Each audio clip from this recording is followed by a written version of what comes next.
So yun guys, ang tutorial natin ngayon is how to fix iPhone na na-stuck sa Apple logo. As you can see, meron ako ditong iPhone 7 na stuck sa logo.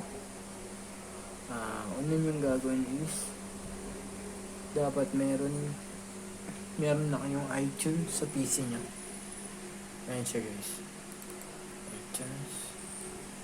Then yung firmware ng iPhone. Then i-recover yung mode nyo po yung iPhone nyo. Wait lang po, pause po natin muna at i-recover mode lang po. Bali guys, dito po pala kayo magda-download ng iOS firmware sa ipsw.me. Yan guys, piliin nyo po kung anong iPhone or iPad or kung ano man. Example, iPhone. Then kung anong iPhone po, iPhone, example iPhone 7. Yan guys, click nyo lang po yung version, kung anong version po yung install nyo. Yan siya guys. Then ano po siya guys, click nyo lang po yung download. Yan siya guys. Wait nyo na lang pong matapos yung download ng firmware. Then balik po tayo sa iTunes.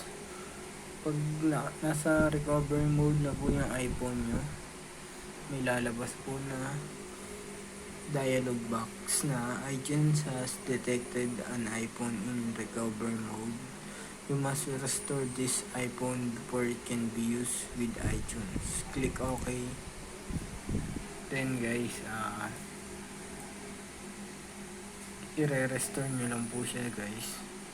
Press nyo po yung shift if may na-download na po kayong firmware para po ma-import po yung firmware nya. Wait lang guys, import ko lang po yung firmware. And guys, downloads, and bali sa desktop po nakasave yung firmware nya. Click OK, open.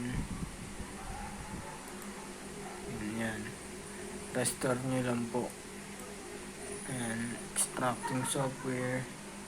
Wait nyo na lang pong matapos hanggang mag-boot up na po yung iPhone nyo. Ganun lang po kadali mga kaibigan. At tatapusin ko na po yung tutorial ko na ito. Maraming salamat po.